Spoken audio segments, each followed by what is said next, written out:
Okay, so welcome everyone to today's episode of Inbox Insiders. I'm Jess, Validity's head of content marketing. I'll be your host for today.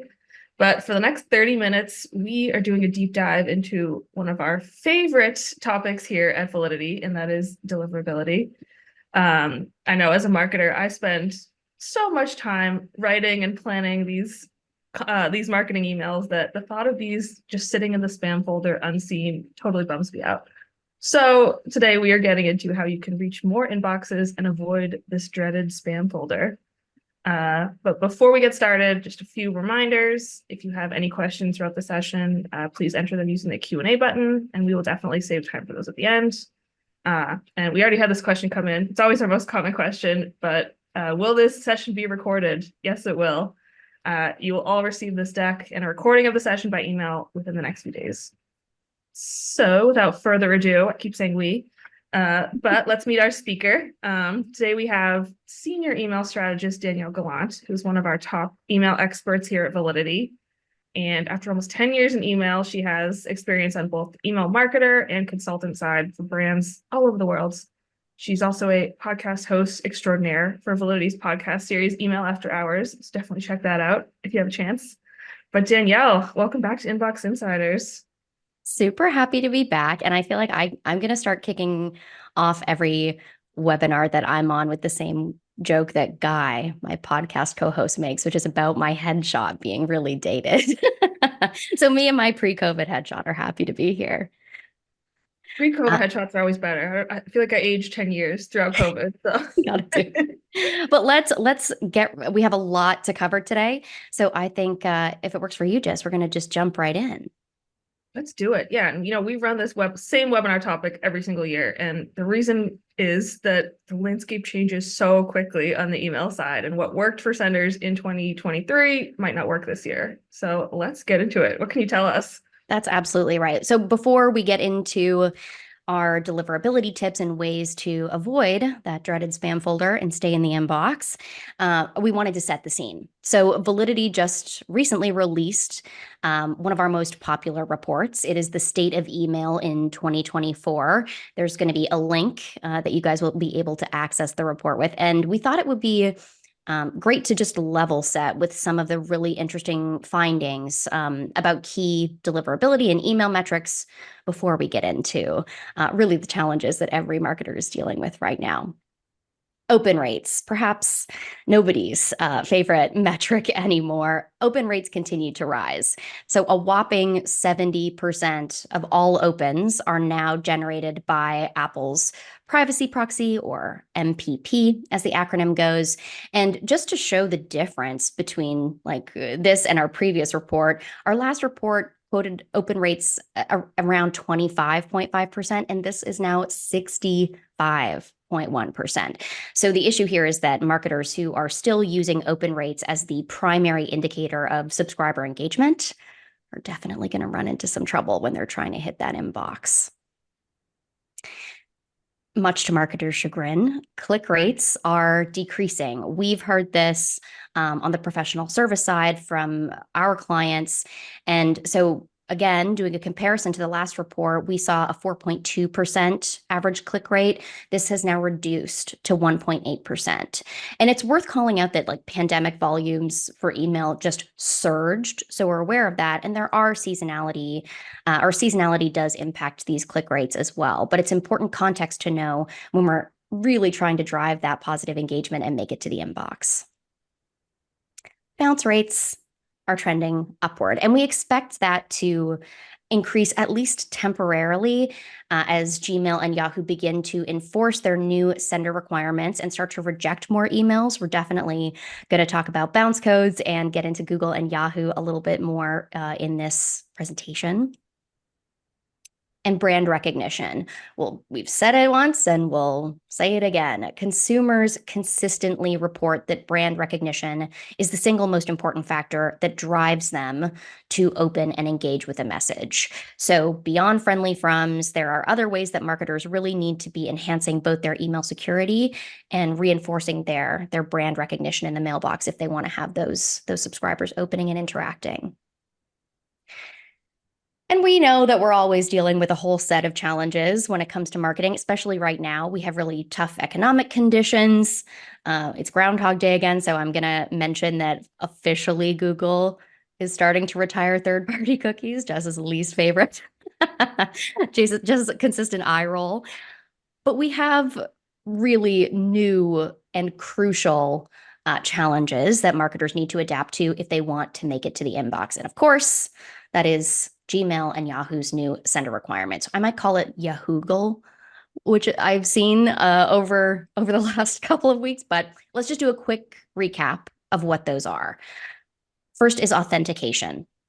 So in order to achieve inbox placement or successful delivery at all, Google and Yahoo now require that a DMARC record is present with a policy of P equals none at a minimum. So P equals none simply means that no action is going to be taken if something looks suspicious with authentication, but you will get reports back if you have that set up.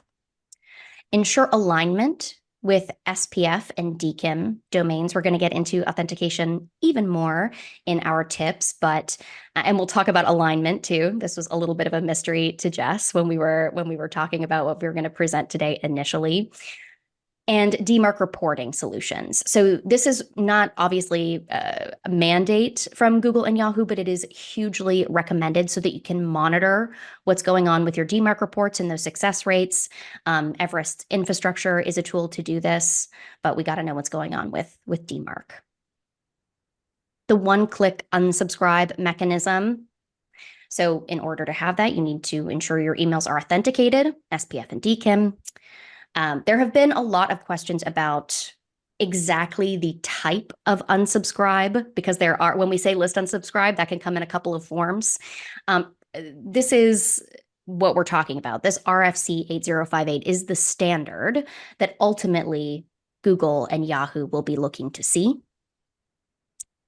This does not negate including a visible unsubscribe link within the message body in the footer. Like, we need to make sure that that's still happening. Subscribers are trained to look for an unsubscribe mechanism there, even if they have a much more prominent option at the top. And then lastly, those unsubscribe requests need to be processed within 2 days. So this is very different from the legal standard. But Google and Yahoo have gone beyond the legal standard to make sure mailboxes are safe and that their users have a good experience. Spam complaint rates below 0.3%. That's actually generous. That 0.3%, really what we want is to see spam complaint rates down below or at 0.1%. But how do we make sure that we're achieving this? In addition to all of the other things we're going to talk about, make sure you're signed up for Yahoo's feedback loop so that you can process and remove those subscribers that complain, and sign up for Gmail Postmaster Tools. We're going to get into that in more detail soon. The chat is already blowing up with questions, so thanks everyone. But we did see a few about actual enforcement dates for Yahoo's new requirements. So I know February 1st was a big one. A lot of people were counting down to that, but are we at full enforcement yet? So 2 of the 3 requirements are currently being enforced, or at least they've started to roll out that enforcement, and we've seen it with our own clients. So 1, the authentication protocol having DMARC in place, that is being enforced, as well as the spam complaint rate being kept below 0.3%, ideally far below that, but not the list unsubscribe post mechanism yet. So right now they're looking for a mail to version, but that is actually delayed. So enforcement of that RFC 8058 is going to happen in June. At least as of now, it's going to be June. Awesome. Got a little more time, people. Yeah, we can do this. Okay, so let's get into the meat and potatoes of today's presentation and talk about how we can reach more inboxes given all of the challenges and new requirements that we're facing this year. The first one may seem like a given, but it's not. You can't fix a problem that you don't know you have. So number 1 is tracking your inbox placement rates across campaigns and mail streams. So all of the different domains and IPs that you're using so that you can identify where something needs to be corrected. And a clarification first. So one of the questions we usually get when we talk about tracking inbox placement is, don't I get this from my ESP? So ESPs will give you a delivery rate associated with your campaigns, but that is not the same thing as deliverability. So ESPs are going to tell you how much mail or percentage of mail that were successfully deployed, how much bounced maybe, or rejected, whatever the terminology is, but it is not going to tell you about how many emails were actually visible to your subscribers because they landed in the inbox. So there's a distinction there. They're not going to tell you about spam folder placement. I just mentioned rejections or blocks. So in addition to tracking inbox and spam rates, we also want to track missing rates over time. We'll talk about that a little bit later in the bounces section. But missing essentially, at least if you're using a tool like Everest Inbox Placement, essentially means that for whatever reason, the addresses you're sending to test did not receive your message. It can be something benign, like just an implementation issue, but on the flip side, it can represent a block and something that needs to be addressed. And of course, it can help you benchmark against whatever's going on in the email ecosystem. So there are instances where, say, Apple, inbox placement overall takes a plunge, but you wouldn't know if it was a problem that's just specific to your program or if the broader community is seeing it if you're not really tracking inbox placement. So it's great to be able to see your deliverability, but then it's even better to be able to benchmark against what's going on in the industry. And just a quick tip for those of you attendees today who do have Everest inbox placement set up, enable mailbox provider waiting. Waiting allows us to have greater accuracy in our inbox placement results. So for example, if Gmail accounts for 60% of your subscriber list, which is not uncommon, you want Google to represent 60% of your overall results. So it's just another way to make sure that you have the greatest data accuracy that you possibly can when you're tracking your campaigns and performance. Authentication. We're back. So authentication essentially acts as a trust fall for mailbox providers, a successful one. You'll get caught because it proves that you are who you say you are. It helps build trust, both with the mailbox providers and subscribers. We're not going to go through all of these in detail. Hopefully, a lot of you are familiar with at least the basics, the three, which are SPF and DKIM and DMARC. These are all required to be validating appropriately, authenticating appropriately, and in place for successful delivery, for sure. But instead, I wanted to go back to that brand recognition item that we talked about when we were surveying the email landscape right now. So BIMI, which stands for Brand Indicators for Message Identification, and Verified Mark Certificate, which is the VMC. So BIMI allows you to implement a logo. This is an example here of validities. It just allows you to display brand recognition directly within the subscriber's mailbox. Now, BIMI works at certain mailbox providers on its own, like Yahoo. You don't need anything in addition to your BIMI record. But if you want your logo to show up at Google, for example, or Yahoo, you need to go a step beyond that to what's called a VMC. So a VMC is an additional step. You go through a company validity historically partnered with Entrust. There's also DigiCert. These will essentially prove that you guys as the sender or the brand own, like that the logo is legally trademarked, and then we'll provide you with another record. Just as a quick note, DMARC for Google and Yahoo right now needs to have a P=none policy, but in order for your logo to display with BIMI and a VMC, it requires enforcement. So that would be either a quarantine or reject policy. Alignment.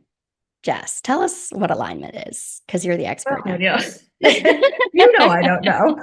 I mean, it seems like it would just be, making sure the SPF and the DKIM record match, but I'm sure there's more to it. It's all in the name. Alignment. We need things to align properly. So right now, the major thing that they're looking at is DKIM alignment. but SPF alignment is also recommended. And if you've read articles about this stuff, it'll like boggle your brain, or it certainly boggled my brain. But really, it's a simple concept. It's kind of what Jess was saying. So for SPF, the return path address needs to match the domain that's in the from. And for DKIM, the D equals domain in the DKIM signature needs to match the from. It's simply matching. And we've linked to a couple of our own articles here. But this is, right now, DKIM alignment is like critical. And we've kind of heard hints that SPF alignment might be a future state. That's really difficult to do with like shared IP addresses, or if there's a pool of IPs that are sending off of different domains. So, it's a best practice for sure. I love the BIMI call out there, because even though it's been around for a while, it feels like senders still have this opportunity to be kind of an early mover on it. Because I know just It's a scrolling through my no-brainer. Gmail inbox, I'm shocked with how many big brands still aren't doing this. And yeah, it seems like a no-brainer. So It really is. A cheap BIMI itself is the cheapest way to get your logo out to thousands of eyeballs, with just a piece of code, essentially, and an image, an SVG. Keeping your lists clean. So we want to make sure that subscriber lists, are kept clean and tidy to keep your reputation and deliverability high. Really, there are two ways, or two key ways, that we want to do this. First is through a list validation tool like Bright Verify. So Bright Verify and other validation tools allow senders to do real-time checks and validate that an email address is able to receive mail before it's even entered into your list. It also helps us identify addresses that could present risk and hurt our deliverability and reputation, like disposable email addresses. We know those subscribers probably aren't going to be around for too long and not engaging with us in the future, not going to be super helpful for us, or typo addresses that are either going to cause bounces or perhaps be sneaky spam traps. And also, we want to make sure that before peak period, and that'll vary on the sender. Like Mother's Day, I know for some of the clients I work with, is maybe their biggest day of the year, not Christmas or the holidays. Scrub lists before we send to a wealth of unengaged or lesser engaged subscribers and contacts. Because if we send that big burst of mail, even over time, and it contains a bunch of bad addresses, we're going to see our reputation go down. So that's the beginning of the life cycle, and I guess throughout. But then at the end, we want to implement an ongoing sunset policy. So this essentially means that if your subscribers continuously fail to engage with your emails, they need to be suppressed. When we suppress them is going to depend on the industry. For example, like auto or travel has a different subscriber life cycle than standard retail might. But that's why we use a win-back strategy. And we have a couple of examples of win-back emails here that we grabbed from mail charts. Win-back strategies typically help reinforce the value of your program, remind subscribers why they signed up in the first place, and sometimes even offer an incentive for subscribers to come back. But if they fail to interact or engage with these, it is time to put them to rest. So we do not mail them on a regular basis. That's a sunset policy. Know and understand your reputation. A word I've said maybe 30 times already, and we've been going for 20 minutes or so. Your reputation directly impacts your deliverability and inbox placement, and there are a myriad of different metrics that make up your reputation. Spam traps, your rejected rates, spam complaints, unknown users. So it's important to know that it is not just simply one metric that we need to pay attention to, but we need to look at reputation holistically. One easy and free way to do that is through senderscore.org. This is a way that you can get essentially a credit score for your IP, ranging from 0 to 100, 100 being you're amazing, or 96, you're amazing. But what we're looking for here is 90 or higher as a score for optimal deliverability. And then also, we want to make sure we're leveraging all of the mailbox provider data that is available to us. There are two that exist right now that can be integrated into Everest or used independently. Those are Gmail Postmaster Tools. We have a screenshot of that domain reputation from them. And Microsoft SNDS. It's essentially the same thing. It's going to give you reputation status. But also Yahoo has hinted at their own reputation tools that are going to be coming out. We don't know when, but we had Marcel Becker on both the podcast and a State of Email webinar recently, and he hinted at this. So there's going to be even more that we're able to interpret from the mailbox providers shortly. When we talk about Google Postmaster Tools, ta-da, we have a whole new what's called compliance dashboard. So 2 things. This dashboard is accessible. If you're in the Gmail Postmaster Tools UI, you'll see this. I've put a little screenshot of what it looks like. That's going to be on the main page where all of your domains are listed. So you can simply click over to it. And the other thing is that we have no indication that the old Gmail Postmaster Tools is going away. Like, it seems like these are just operating as 2 independent dashboards within Google Postmaster Tools right now. This one is created specifically to give senders visibility into their compliance as it pertains to the new requirements. So we get the SPF and DKIM authentication, the alignment note that we had there, DMARC as well, encryption, this is just TLS, spam rates. So what's really interesting about this is it will tell you specifically which one of the metrics you are not compliant with that needs to be worked on or corrected. So this is a broad kind of high-level dashboard. The daily data that you're going to get on your IPs and domains still exists in the old version of Postmaster Tools, but log in, check it out, snoop around for your own domains to see if there's anything that's not compliant right now or, quote, needs work, as Google's calling it. Block listings and bounces. So block lists, maybe that's one of those things that you're not aware of until you've landed on one, which is such a bummer way to find out about block listings. But essentially, there are hundreds of block lists that exist. Each one operates independently as a list of IPs or domains that are deemed to be risky. There are different reasons, but some of the things we've talked about before. So spam complaint rates or security or infrastructure issues, sending to spam traps or bad addresses that we could have ruled out or cleaned off with a sunset policy. These are addresses that hitting these addresses can land you on a block list. I want to make a distinction. There are high impact and low impact block lists. So Spamhaus is a high impact block list. That means it can severely impact your deliverability, inbox placement, and then also there are low impact block lists. Am I allowed to call out Sorbs, which is like kind of the kind of the bane of my existence, but they're going to vary, right? So it's important that you are continuously looking for any block listings associated with your IPs or domains. There are free accessible tools that you can use to do this. They've been linked to here. MX Toolbox is going to look at everything. So you're going to see high and low impact block lists there. Spamhaus, you can also just use their lookup tool because that's high impact and you know immediately. Delisting and prevention. Prevention is everything that we've gone through, monitoring your reputation metrics, making sure that you're accepting only good addresses, cleaning out bad ones, maintaining a good complaint rate. But just a note, we've had feedback occasionally directly from Spamhaus that has really said that if there's a listing, they might want to hear from your ESP and not you, because your ESP is the one who actually owns those IP addresses. So don't be surprised if you get that feedback or if you need to loop your ESP in if you do need to request delisting. And bounces.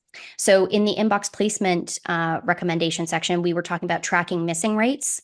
That is hugely important. If you see in a tool that you're using to monitor deliverability that you have high missing rates at a mailbox provider, it's time to take a look at your SMTP bounce logs. This can be difficult, but again, reaching out to your ESP if you don't have direct access is crucial.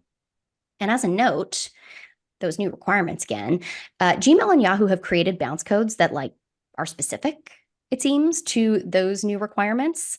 And I have an example of just what one of those looks like. So the code is familiar, 421, if there's a 4 in front of your bounce code, it means it's a soft bounce, so not permanent. But in this case, Gmail has detected an unusual rate of unsolicited mail. It means that there's too much spam complaints happening off of that particular IP. So we can learn a lot if we can access our bounce codes. It's really important to monitor those if you see changes. One of our guests submitted a comment that said, Sorbs, the zombie block list. So the audience is with you on that one. I call it the whack-a-mole block list because I feel like the second you remove it, another one's going to pop right up. Yeah. Gosh, Sorbs. Any other names, enter them in the Yeah, chat. throw in your Sorbs nicknames so we can put them on blast right now. Okay. Of course, there are common spam triggers as well. Significant increases in volume. Don't do dramatic swings up. It could make you look really spammy. It could trigger throttling or even mail blocking. If too much mail comes too quickly, it just looks suspicious. And so mailbox provider can kind of put like the kibosh on how quickly you're going to be accepted. Frequency. Do not overwhelm your subscribers. Offer them a preference center. Allow them to opt down and not out. There was a stat that said at more than 5 emails a week, engagement rates drop pretty dramatically. So be considerate with the frequency and the content that you're sending your subscribers. And of course, abide by the laws. There are every time you look, a new state has proposed a new privacy law. So make sure you're keeping on top of that, or at least have communication with your legal team. More spam triggers. On the content side now, though.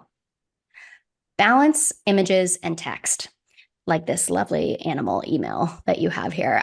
What we aim for, or what's recommended, it varies, but generally you'll see a 60-40 rule, 60% text, 40% images. And this is for a myriad of reasons. Some mailbox providers don't display images by default for accessibility. We also want to make sure that screen readers and other tools have the ability to actually read text. What we don't want is a giant single image email, because if images are turned off, it looks like this. And it's a really bad experience for the subscriber, and again, for accessibility reasons. One last note there, keep the emails below 120 kilobytes, because otherwise they'll be clipped at Gmail, and we want your subscribers to see your lovely content. Personalize your emails, of course, make the content relevant. Subscribers now expect hyper-personalization in the email communications that they receive. And as we saw with click rates, they're much more selective. And use engaging subject lines that match email content. So avoid using all caps all the time, excessive punctuation. And again, don't be misleading with the subject line versus the content that's in your message. That'll trigger some spam complaints for you. Well, this is always one of our most common questions here at Inbox Insiders. It's about spam trigger words. Oh, Is there a thing? Are there specific words that will get you sent to the spam folder? What can you tell us? Well, first of all, if you're a B2B sender, there may be harsher filters that you have to go through, because those mailboxes are coded specifically, or those rules are set up specifically for the business. But everyone has received a buy one, get one free email. It mentions free like 10 times. What I usually say there is, unless you have put in, hello, dear, I'm a Nigerian prince, you're probably a single word or a couple of words are probably not going to send you to the spam folder. There are words that resonate better or worse with your subscribers. You should know those, because otherwise spam complaints are going to get you to the spam folder. But I have seen some wild email content get to the inbox purposefully, and it's because of engagement. So when we think of trigger words, engagement and authentication are going to trump trigger words. There we have it. That is a hot tip to end the webinar. Now you all know. That was amazing. Truly a deliverability masterclass for everyone here today. We got a lot of insider tips and previews, so I just loved it. But if you want to learn even more, we have some great resources to check out here. Danielle mentioned our brand new state of email report a few times throughout. We got a lot of our new stats from that. So feel free to give that a read. Again, you all will be getting this deck through email over the next few days. So without further ado, I think we have time to put Danielle in the hot seat and ask some questions. Are you ready, Danielle? I'm ready. Okay. I'm never I'm so ready, but I'm scared. ready. Yeah. So we had a few about version 2 of Google Postmaster Tools. So people Mm, want to know when this will be live, when it'll start populating. Some people are saying that they're not seeing data. Is yeah. this should be this be live right now? It's live. It's live.